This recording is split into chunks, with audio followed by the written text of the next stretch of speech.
Hello guys, magandang araw po sa inyong lahat. Ngayon po ay magluluto po ako ng dugo. Una-una po, meron na po akong video pala nito kung paano siya lulutuin. Ayan. Ngayon po, ang video po natin ay sasagutin ko lang po yung mga katanungan doon sa video na yun habang nagluluto-luto po ako nitong ating dugo. Sinishare ko na po sa inyo kung paano ko po ito niluluto. Ayan.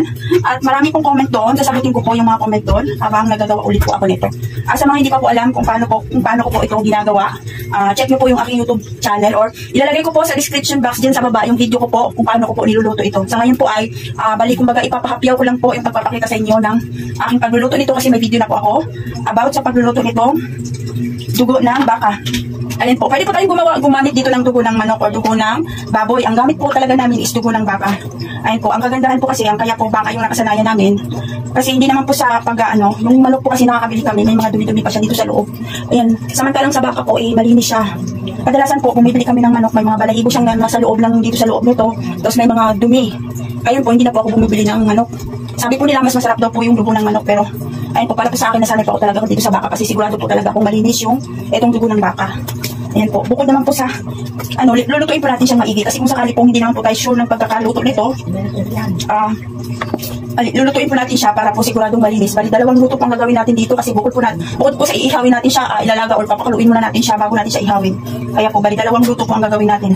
Sa mga nagtatanong po kung paano daw po ito buuhin, may nagtatanong po kung paano daw po buuhin yung dugo. Pasensya na po, wala po akong idea kung paano po siya buuhin. Kasi po doon sa palengke na pinakamalingkihan namin, na mamalingki po pala kami, sa Balintawak Market po. Kaya dito sa Quezon City, may nabibili pong ganito na, buo na siya, ayan, blocky-blocky. Dati po, nung nag-video po ako, nung time na yon, 1 year ago na po nag-video po ako nito, ang halaga po ng dugo na binibili namin noon is 35 pesos lang po. Ngayon po ay 40 pesos na po siya. Ayan, tumataas po siya ng tumataas. Lahat po talaga ngayon tumataas na, pati yung asukal po, lalong alam po natin na sobrang taas po ng presyo ng asukal. Ang number 1 ko po kasi sangkap dito sa pagluluto nitong dugo is asukal. Halos, lalo na po ngayon na marami po itong ginagawa ko, ito po ay 3 bloke, ay 4 na bloke po pala. Ayan, 4 na bloke po siya, ayan, 3 ito. Yan, 1, 2, 3, tapos may hiniwa pa akong isa, bali 4 na bloke po ito. 10. Ayan po. Kasi, sa mga nagsasabi po, may nag-comment din po na napakalaki naman po daw na marami pong ingredient na nagastos. Tapos, paano na daw po yung tutubuin? Ang masasabi ko lang po, may tutubuin po tayo dito. Kahit po marami tayong sangkap na ginagamit dito. At sigurado naman po tayong mabibili po ito dahil malasa po talaga pag kinumpleto po natin yung ating sangkap. Sa pag-iihaw po kasi, importante po kasi, tip ko po sa inyo, importante po kasi huwag po nating tipirin yung ating iniihaw. Kasi para po mabenta. Kasi kung titipirin naman po natin, aanuhin po naman natin yung tutubo tayo ng malaki pero hindi naman siya mabibenta. Ayan po. Ilalagay ko po sa description box or sasabihin ko po sa inyo mamaya kung ilan po yung magagawa natin dito sa 4 na blocking dugo sa halagang lalagay ko po kung ilan po yung nagagastos ko, kung magkano po yung nagagastos ko. Ito po ay bawat bloke po ay 40 pesos. 40 pesos, so bali ang 40 pesos times 40, 160 po pala. Nagtatanong po ako dito kasi yung mister ko po yung namamalengke. Kaya po, bali 40 pesos times 4 is 160. Yung puhunan po natin dito lang po sa dugo, wala pa po yung sangkap. Ayun, ipapakita ko po sa inyo kung magkano po talaga yung tutubuin dito. Kasi may nag-comment po doon na wala na kayong tutubuin dyan kasi ang daming sangkap na ginagamit.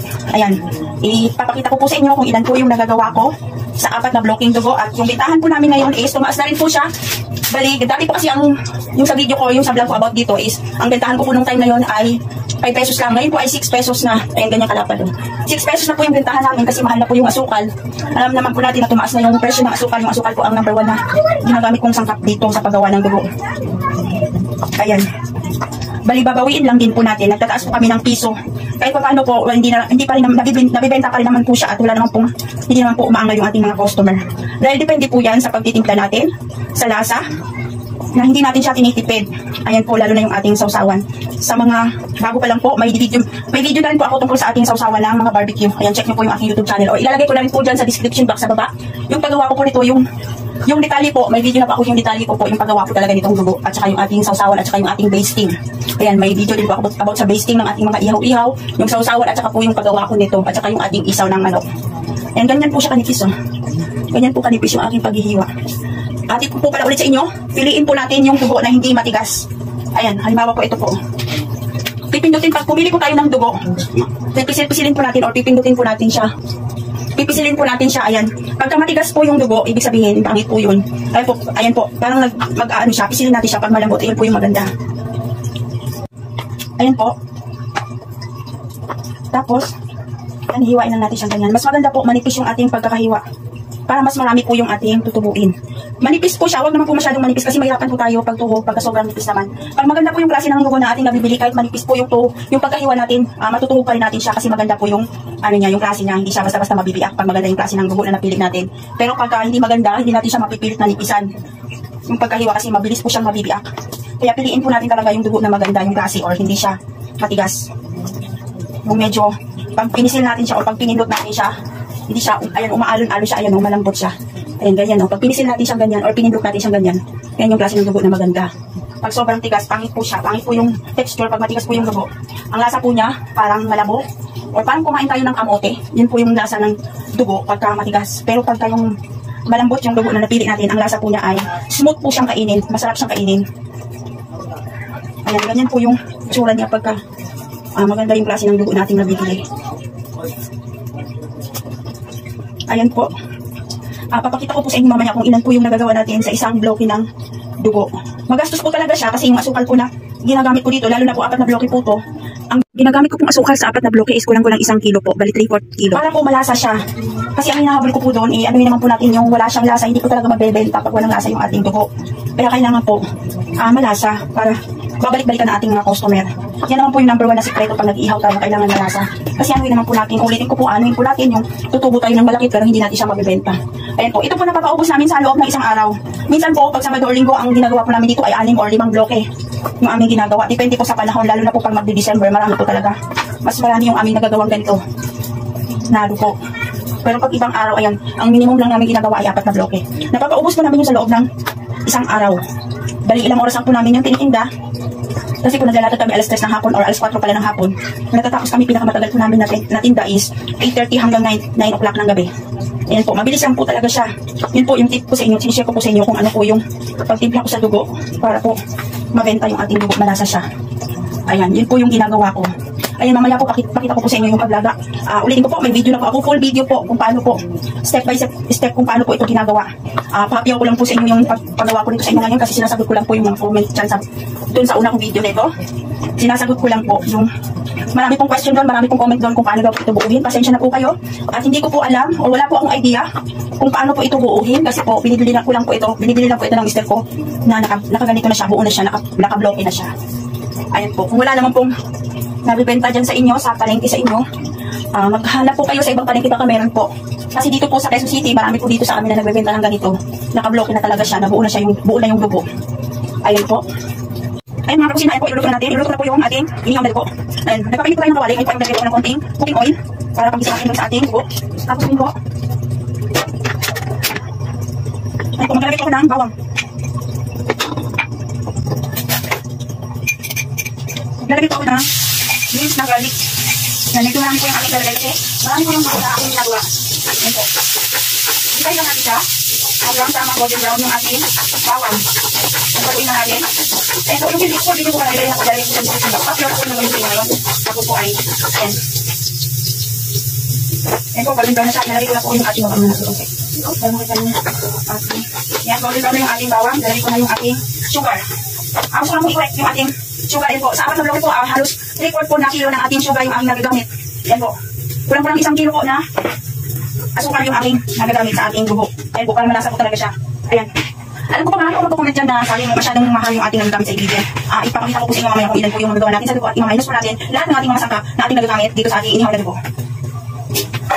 Tapos ngayon po ay ibubuso ko yung aking pinagpakuluan po ng tenga. Ayan po, yung pinagpakuluan ko po ng tenga at saka po yung pinagpakuluan ko ng ating pork pato kasi nagtitira po rin po kami ng pork pato. Ayan po, yan po yung aking isasabaw. Kung wala naman po tayong ganito, pwede po tayong gumamit ng tubig or plain na tubig lang. Pwede po tayong gumamit. Kasi ako po meron po ako pinaglagaan ng tenga.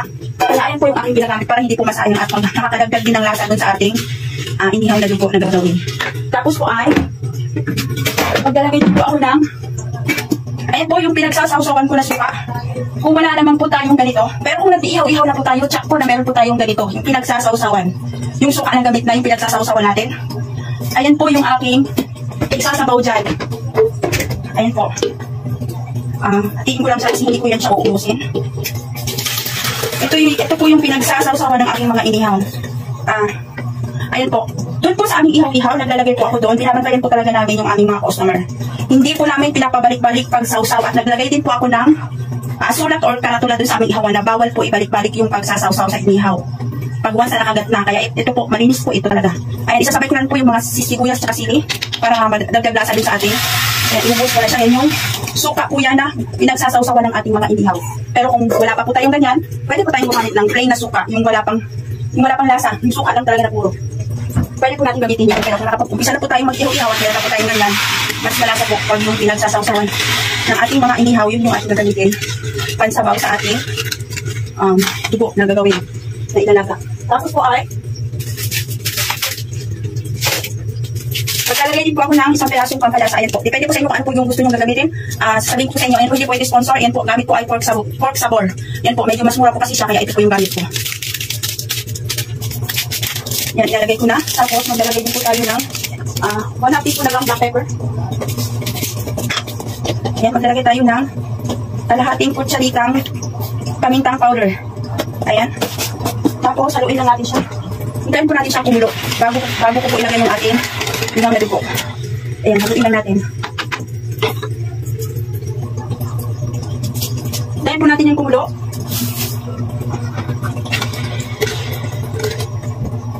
Ngayon po, kung kunti lang naman po yung ating gagawin, tansyahin na lang po natin yung ating asukal. Ito pong pinapakita ko sa inyo ay ito po ay base po sa 4 na bloke na dugo. Kaya po, 3/4 po na asukal yung aking ginamit dito. Ayan po, 3/4 ng asukal. Pero kung isang bloke lang naman po, siguro po mga 10 kutsara lang na asukal yung ating gagamitin. Dito po ay marami po talaga yung aking ginamit. Kasi marami po yung dugo na aking gagawin. Alam, bali, ang gagawin ko po dito ay 2 salang.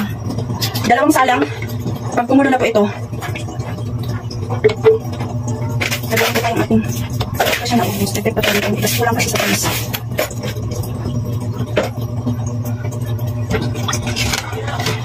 Ayan po, pakuluin ko lang po kasi pag nakulo na po yan, aalisin ko po yung ating nilagay din na bawang at saka yung ating mga sili at saka sibuyas. Aalisin ko po yan. Ang purpose ko po, sasabihin ko po sa inyo kung bakit ko po inaalis yan. Kasi po, pag hindi po natin inaalis ito, itong mga to, didikit po ito sa dugo. Didikit po itong bawang sa dugo. Pag nadikit po siya, hindi po siya maganda tignan. Pagka unang kita po, para po siyang, sabihin ko po sa inyo, para po siyang, hindi siya maganda, para kasi siyang, ng langaw, pag nakadikit dito sa dugo. Pag inayaan natin siya nakadikit, once unang tingin po, pag nakadikit yung bawang sa dugo, hindi siya maganda tignan. Para siyang, ng langaw, ipot ng langaw, para siyang ipot ng langaw pag nakadikit sa dugo. Kaya yun po yung purpose ko, kaya pinapakuluan ko lang yung bawang dito at inaalis ko, para hindi siya pangit tignan. Ayan po, kumukulo na po yung ating pinakulo na ayan, tubig at saka yung asukan, yung ating mixture na para sa ating pagpalagaan ng dugo. Ayan, alisin ko na po yung ating, ayan po yung dinalagay ko ng mga sangkap na pangpalasa. Ayan, tanggalin ko na po yung bawang. Ayan, alisin ko po yan siya. Tapos nalagay ko po dito sa tenga. Ayan po, yung aking tenga na gagawing adobo. Ayan, baka sabihin naman po ng iba, aalisin. Kasi tapos ililipat din pala sa tenga. Ayan po, sa tenga po kasi adobo ko po ito, kaya okay lang po may bawang. Dito po kasi sa dugo, pag hinayaan po natin nakadikit yung bawang doon, ang black kasi po or brown yung kulay ng dugo, tapos didikit po yung kulay ng bawang na white, kaya parang hindi po maganda yung itsura niya pagka unang tingin po, lalo na yun sa mga hindi nakakalam, parang kala mo, di po siya ng langaw pag nakadikit. Naglalasa na po dyan, or naglalasa na po yung ating garlic dyan, kasi po pinakulo naman po natin yan bago po natin ilagay yung ating dugo. Andyan na rin po yung lasa niya, ng ating sili, ng ating garlic, ng ating sibuyas na galing doon sa ating sausawan. Ayan. Ayan po siya, para hindi po masayang yung ating bawang na inalis dito, galing sa ating mixture. Tapos po ay ibulo ko na po yung ating dugo na in-slice kanina. Ayan, ilalagay ko lang sa paunti-unti. Dahan-dahan lang kasi tumatalsik siya.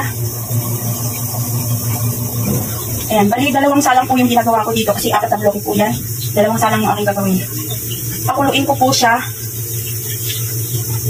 May mga kakusina, gusto ko lang pong sagutin yung comment doon sa una kong video nito. May nagsabi po na hindi daw po ito malasa dahil po saglit ko lang po siyang pinakuluan. Bali po, ang masasabi ko po magkakalasa po yan kasi po medyo matagal po yung ating pagkakaluto dyan. Saka marami po yan. Habang hindi po siya kumukulo, habang pinapakulo po natin siya at hindi pa siya kumukulo, na sumisip-sip na rin po yung lasa dyan. Ayan po, kaya yun po yung aking masasabi. Subukan ako po kasi kung ano po yung mangyayari pagka na-overcook po natin yan. Kaya po, once na nakulo po siya, 1 to 2 minutes at tinatanggal ko na po siya kasi ayun mga kakusina, kumukulo na po yung ating dugo. Ayan po, matagal po siyang kumulo. Ayan, saglit lang po. Pag kumulo na ng mga masa nakita po natin kumukulo na siya, tinatanggal ko na po yan kaagad. Ayan, kahit po paano po nanunuot na rin po yung lasa niyan sa loob kasi po matagal po yan siya bago kumulo, lalo po ganyan kadami. Kahit pa paano po ay nakasip-sip na po yung nasa dyan na ating nilagay ng mga sangkap. Ayan. Alisin ko na po siya. Ayan, alisin na natin. Tapos isasalang ko na yung pangalawa. Doon sa last, doon ko po ipapakita sa inyo mamaya sa last kung salang. Kung ano po yung itsura ng dugo pag matagal po natin siya. Matagal po natin siyang pakuluin. Papakita ko po sa inyo. At meron din po nagko-comment kung pwede daw po bang i-marinate muna yung dugo dito sa ating pinagpakuluan. Pwede naman po, pero sa akin po hindi ko na po siya ginagawa. Kasi malasa na po yan. Sa inyo po, ang ginagawa ko po kasi sa dugo, tinutuhog ko po kasi ito kaagad. Pinapalamig ko lang siya ng mga 10 minutes or 5 minutes. Pag kaya ko na po siyang tuhugin, tinutuhog ko na po. Kasi po, ang dugo po pag sobrang lamig na, bago natin tuhugin, mahirapan po tayo magtuhog. May tendency pong magbiyak-biyak siya or nag-deform po yung ano niya, yung itsura niya. Kasi lalo na po pag ganito yung itsura niya na marami. Yung sa ilalim po niyan, iba na deform po yung ano niya, itsura niya. Kailangan agarin po natin siya pag tuhog. Hanggang kaya na po ng ating kamay na tuhugin. Ayan, tutuhugin ko na po siya. Ngayon po ay sasalang ko na po yung ating pangalawang salang. Yan, dito po ako sa inyo magpapakita mamaya kung ano po yung kalalabasan niya, kung ano po yung itsura niya pag na-overcook natin or sobrahan po natin siya pagpakulo. Pag nakapakuluan po natin siya ng matagal. Pwede naman po siguro ganun pag gusto po talaga natin, sa atin naman po kung gusto natin siya pakuluin ng matagal. Pero sa akin po, ganun po talaga yung aking proseso. Saglit ko lang siya pinapakulo kasi alam ko po yung kalalabasan niya pag nasobrahan po yung kulo. Yung ating papangkot or paglaga. Yan, tatapin ko muna siya. Ito na yung ating natapos ha. Yan, tatapin ko lang muna, palamigin ko lang siya.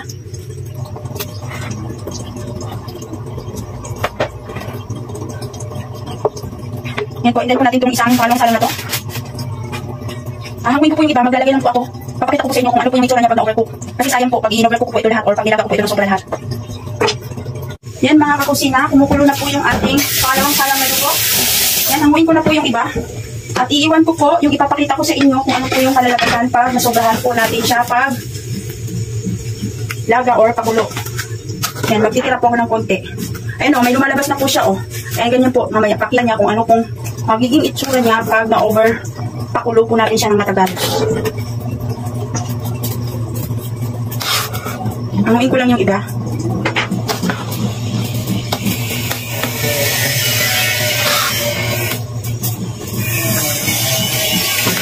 Ayan po, mag-iiwan pa ako dyan ha. Pakuloy natin siya ng matagal. Ayan.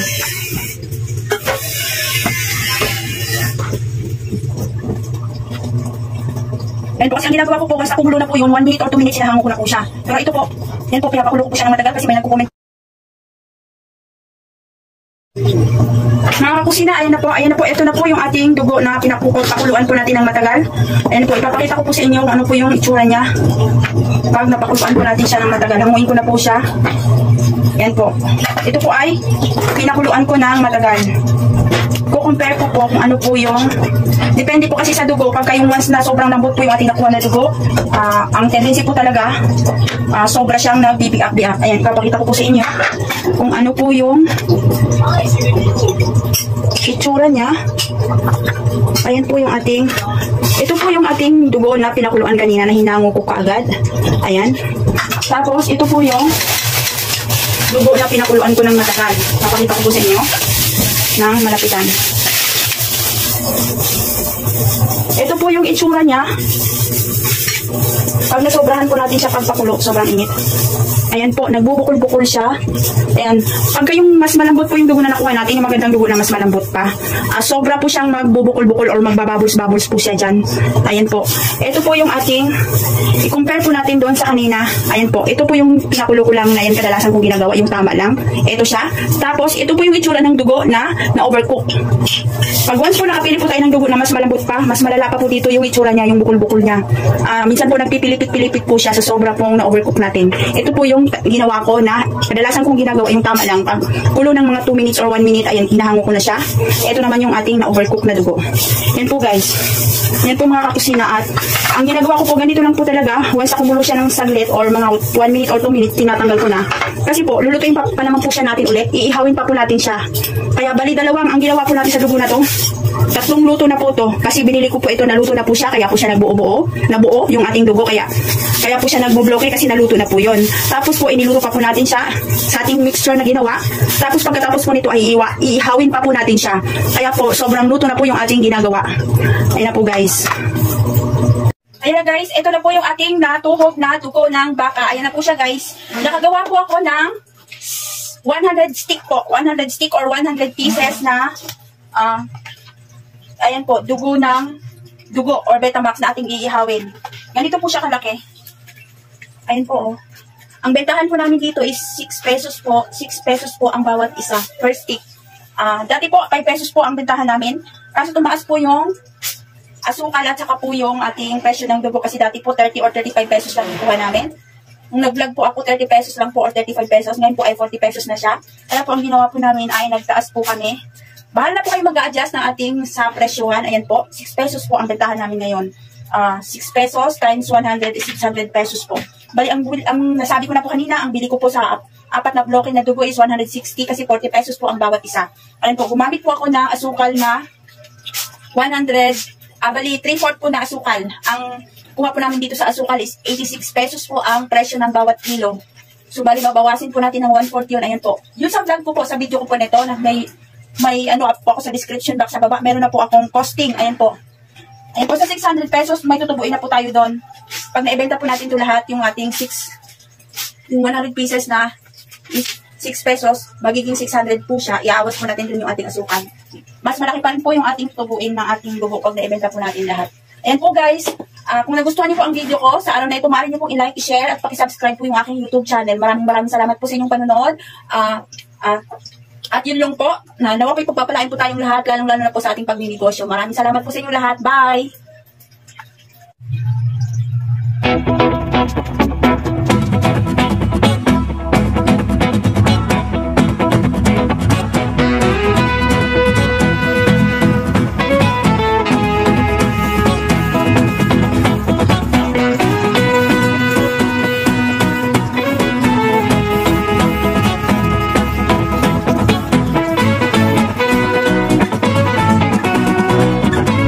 Yung ating inihaw na dugo, napakasarap po.